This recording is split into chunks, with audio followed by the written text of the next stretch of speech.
Hello everyone, I am Anshul. Welcome to my channel, and here we are discussing about our next topic, which is plate and frame filter.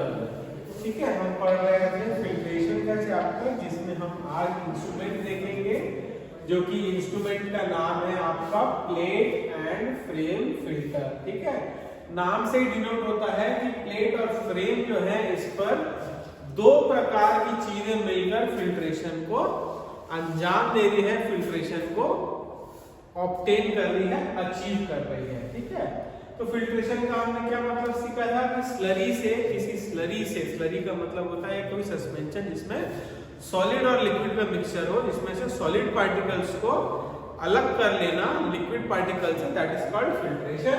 अब देखते हैं कि यहाँ पर तीन type के basically filtration के प्रिंसिपल होते हैं. पहला होता है डेप्थ फिल्ट्रेशन, दूसरा होता है सरफेस फिल्ट्रेशन और तीसरा होता है मेम्ब्रेन फिल्ट्रेशन. इन तीन फिल्ट्रेशन के आधार पर ही, ये प्रिंसिपल पर ही काम करता है आपका क्या, कोई भी इंस्ट्रूमेंट या कोई भी आपका फिल्टर. तो आइए देखते हैं कि प्लेट एंड फ्रेम फिल्टर जो है किस सिद्धांत पर कार्य करता है. तो इसका प्रिंसिपल है, it work on the principle of surface filtration. ये जो है सरफेस फिल्ट्रेशन के आधार पर काम करता है.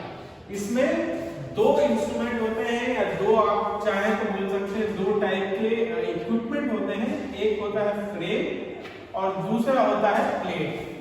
फ्रेम में क्या होता है, फ्रेम में एक इनलेट होती है जो कि क्या करती है, जहां पर हम क्या करते हैं, अपनी स्लरी को इंट्रोड्यूस कराते हैं, स्लरी इसके अंदर से जाती है और इसके अंदर एक खाली पोर्शन होता है, इसको बोलते हैं ओपन स्पेस रिजर्वायर.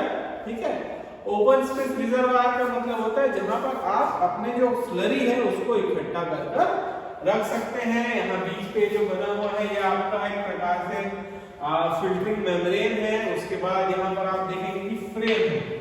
तो फ्रेम जो है आपका प्लेट जो है, प्लेट में क्या होता है आपका having grooved surface filter and outlet. Grooved surface होते हैं, इन ग्रूव्ड सरफेस में यहाँ पर भी छोटे ये फिल्टर है वो लगे होते हैं, और इन फिल्टर्स पे के आधार पे हम क्या करते हैं, फिल्ट्रेशन ऑब्टेन करते हैं. और साथ ही साथ यहाँ पे आउटलेट होता है जिससे हम अपने जो लिक्विड मटेरियल है, जो फिल्ट्रेट है हमारा, उसको हम बाहर निकाल सके. बेसिकली आपको ये डायग्राम देखना है. उसके बाद आते हैं कंस्ट्रक्शन में. तो ये जो इंस्ट्रूमेंट है वो बना होता है एल्यूमिनियम एलॉय का बना होता है. क्यों एल्यूमिनियम एलॉय का बना होता है, क्योंकि ये इस पर कोरोजन, इस पर जंग नहीं लगता, इसलिए इस इंस्ट्रूमेंट को एल्यूमिनियम एलॉय का बनाया जाता है. ठीक है, अब ये जो इतना हिस्सा है आप इसको छोड़ दीजिए. ठीक है, अभी हम देखते हैं, यहाँ पर इतना हिस्सा हटा लेते हैं, कंस्ट्रक्शन का हिस्सा देखते हैं, ये प्रिंसिपल्स को भी अभी हटा देते हैं. अब आता है आपका मेन इंस्ट्रूमेंट. अगर आप इस इंस्ट्रूमेंट को टुकड़ा करें, ठीक है, इसको टुकड़े करें, तो ये टुकड़ा जो है, मतलब कि ये वाला जो हिस्सा है, ये खाली हिस्सा है, ये है आपका किसका, प्लेट का. ये वाला ये वाला जो हिस्सा है आपका प्लेट का है, और ये वाला हिस्सा जो है आपका फ्रेम का है. ठीक है, ये वाला खाली वाला हिस्सा प्लेट का है, और ये जो भरा वाला हिस्सा है ये आपका फ्रेम का है. तो देखिए क्या हो रहा है यहाँ पर. यहाँ पर हम क्या कर रहे हैं, यहाँ पर इनलेट है. हमने देखा पिछले बार डिस्कस भी किया था कि फोर्स के कारण, फोर्स देकर हम क्या कर रहे हैं, यहाँ पर अपनी स्लरी को इंसर्ट करा रहे हैं स्लरी को. स्लरी जो है आपकी क्या है, जिसमें आपका सॉलिड और लिक्विड का मिक्सचर है, उसको हम बोल रहे हैं क्या, स्लरी. तो उस स्लरी को हम मिक्स करा रहे हैं, मिक्स करके हम एंटर करा रहे हैं आपके कहां पर, इनलेट में. किसके, इंस्ट्रूमेंट के. इसी का ये बड़ा रूप है. बड़े रूप को हमने छोटा सा कट करके यहाँ पर छोटे रूप में प्रेजेंट किया. अब देखिए यहाँ पर अलग अलग साइज में आपको प्लेट और फ्रेम के कॉम्बिनेशन दिखेंगे. यहाँ खाली वाला हिस्सा है तो हो जाएगा आपका फ्रेम, फिर प्लेट, फिर फ्रेम, फिर प्लेट, फिर फ्रेम, फिर प्लेट. मेरे ख्याल से ये मैंने उल्टा लिख दिया है. यहाँ फ्रेम होगा और ये फिर प्लेट होगा. ये ओपन स्पेस वाला जो है ये होगा आपका फ्रेम, और ये जो जहां पर फिल्टर भरा हुआ है वो कहलाएगा आपका प्लेट। ठीक है, तो जब हम हाई प्रेशर के थ्रू हम क्या करेंगे, डालेंगे, और ये इनकी संख्या आप अपने यूज के हिसाब से बदल सकते हैं। मतलब कि आपको अगर ज्यादा लंबा ज्यादा मात्रा में नहीं करना है तो आप इसके प्लेट और फ्रेम की संख्या को कम कर सकते हैं। ठीक है, हटा सकते हैं, या आपके ऊपर है कि आपको कितनी संख्या चाहिए। ठीक है, इसका एक एडवांटेज भी है। अब हम अगर एग्जांपल देखें तो यहाँ से हाई प्रेशर के थ्रू हम क्या करते हैं, इंसर्ट कराते हैं किसको, हमारे स्लरी को, जिसमें क्या है, सॉलिड और लिक्विड का मिक्सचर है। अब वो यहाँ से खाली स्थान पे जाता है जो कि है आपका फ्रेम। फ्रेम के बाद वो हाई प्रेशर के थ्रू इस तरफ भी जाता है और इस तरफ भी जाता है, सारे के सारे खंडों में दोनों तरफ जाता है। और क्या होता है, इस जो प्लेट्स है, प्लेट्स के अंदर जो आपके फिल्टर है, फिल्टर के थ्रू हाई प्रेशर के थ्रू चलता है और सॉलिड मटेरियल इस पे डिपॉजिट हो जाते हैं, इस पे डिपॉजिट होने लगते हैं, भरने लगते हैं। और किसका फॉर्मेशन होता है, केक का फॉर्मेशन होता है, भरने लगते हैं। और जो लिक्विड जो आपका छनकर लिक्विड आता है, जो फिल्ट्रेट है, वो यहाँ से आउटलेट से बाहर आ जाता है। सिंपल सा फंडा है, बस इंस्ट्रूमेंट थोड़ा खतरनाक दिखता है और कोई भी दिक्कत नहीं है इसमें। तो हाई प्रेशर से इनलेट से अंदर जाता है, ठीक है, प्लेट में जाता है, प्लेट में रिजर्व वायर है, आपके पास खाली जगह हुआ है, भरी हुई है, खाली जगह पर भरता है। भरने के बाद क्या होता है, प्लेट के अंदर जाता है, फ्रेम में खाली जगह में भरता है, फिर प्लेट्स के अंदर जाता है। प्लेट के अंदर जाने के बाद क्या करता है, प्लेट में वहां पे जो मेम्ब्रेन है उससे फिल्टर होता है और सॉलिड का डिपोजिशन होने लगता है यहाँ पर, और जो लिक्विड है, जो फिल्ट्रेट है, वो बाहर निकलकर यहाँ से बाहर आ जाता है। नॉर्मल सा फंडा है, नॉर्मल सी वर्किंग है, ज्यादा टेंशन मत लीजिएगा। सिर्फ इंस्ट्रूमेंट थोड़ा खतरनाक लगता है और कुछ भी नहीं है। इनलेट कराया, इनलेट कराने के बाद क्या हुआ, वो रिजर्वायर में पहले भरा फ्रेम के अंदर, जैसी फुलफिल हुआ वो कहाँ गया, आपके प्लेट के अंदर गया। प्लेट के अंदर गया तो वहां पर क्या था, छोटे छोटे जो मेम्ब्रेन्स हैं वो वहां पर इसको सॉलिड पार्टिकल्स को रोके और जो लिक्विड है, फिल्ट्रेट है, वो बाहर निकल गया और बाहर निकलकर यहाँ से बाहर आ गया। इन प्लेट्स और फ्रेम की संख्या आप कस्टमाइज कर सकते हैं अपने डिमांड के हिसाब से। तो चलिए आगे देखते हैं आगे हम देखते हैं इसका क्या एडवांटेजेस। तो इस इंस्ट्रूमेंट का एडवांटेज है कंस्ट्रक्शन इज वेरी सिंपल। इस इंस्ट्रूमेंट का कंस्ट्रक्शन बहुत ही सिंपल होता है।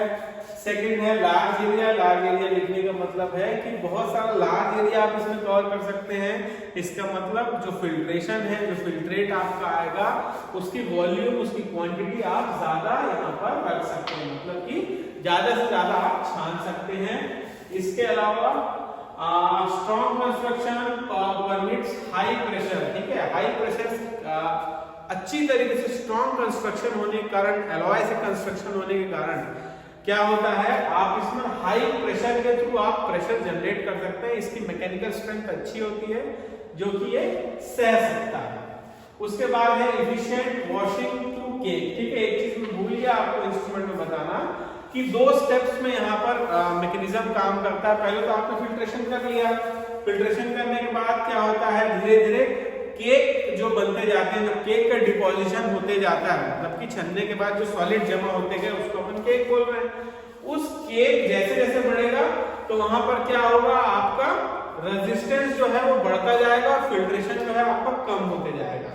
बाद में इसको ठीक करने के लिए क्या करते हैं, हम इनलेट को बंद करते हैं और आउटलेट की तरफ से प्रेशर के थ्रू हम उसको अंदर से वॉश करते हैं। ठीक है, वॉश करते हैं, जिससे और बाद में हम क्या करते हैं, आउटलेट को खोल देते हैं, मतलब आउटलेट को ही जहां से प्रेशर डाल रहा है वो बंद कर देते हैं। तो वाटर के साथ आपका जो स्लरी है, जो सॉलिड मटेरियल है, वो वहां से बाहर निकल जाते हैं। ये चीज मैं बताना भूल गया था, याद रखेंगे। उसके बाद डिसएडवांटेज है आपका क्या, कि एक्सपेंसिव होता है ये इंस्ट्रूमेंट, जो है काफी एक्सपेंसिव है, इसे आसानी से नहीं खरीदा जा सकता। दूसरा बात बैच फिल्टर है, किसी चीज को आप फिल्टर कर रहे हैं तो लगातार आप फिल्टर नहीं कर सकते। केक को आपको हटाना ही पड़ेगा, जो मैंने बताया कि रिमूवल ऑफ केक आप हटाना पड़ेगा। तो क्या होगा, फिर बैच में प्रोसेस होगी। ठीक है, एक बार इतने को किया, फिर रुका, फिर दूसरी चीजों को इतने बार किया, तो बैच में होगी, कंटिन्यूअस प्रोसेस आप इस पर नहीं कर सकते। उसके बाद operation is critical. Operation is critical का मतलब है कि कोई भी नया बंदा जो है, जो इनएक्सपीरियंस बंदा है, वो इस इंस्ट्रूमेंट को यूज कर नहीं पाएगा। इसके लिए एक्सपीरियंस आपको पर्सन चाहिए होंगे। इसके बाद जो है यहाँ पर यूज है इसका कि किस किस चीजों में यूज करते हैं, तो इसको स्टरलाइजेशन के रूप में यूज करते हैं। जो प्रोडक्ट को आप हीट के थ्रू, जो हीट लेबाइल प्रोडक्ट होते हैं जो हीट के थ्रू खराब हो सकते हैं, उसको आप इस इंस्ट्रूमेंट में फिल्ट्रेशन के थ्रू क्या कर सकते हैं, स्टरलाइज कर सकते हैं, क्लीन कर सकते हैं, फ्री फ्रॉम माइक्रोऑर्गेनिज्म कर सकते हैं, क्योंकि इसकी जो मेम्ब्रेन है, जो लेयर है, जो फिल्टर है, वो एस्बेस्टस का बना हुआ होता है। उसके बाद बोल रहा है आपका रिमूव प्रोटीन फ्रॉम इंसुलिन। ये क्या करता है, रिमूव कर देता है प्रोटीन को। जब इंसुलिन मैन्युफैक्चरिंग करते हैं तो वहां पर कुछ प्रोटीन पार्टिकल्स जो है वो इंसुलिन हार्मोन के साथ मिक्स होते हैं, तो इसको उस सस्पेंशन से या उस स्लरी में से प्रोटीन रिमूवल के लिए भी इसको यूज किया जाता है। तो ये था आपका construction, working, user, advantage, disadvantages of plate and frame filter. Hopefully समझ आया होगा। अगर समझ नहीं आया तो कमेंट सेक्शन में या मुझसे आप पर्सनली भी पूछ सकते हैं। Thank you so much.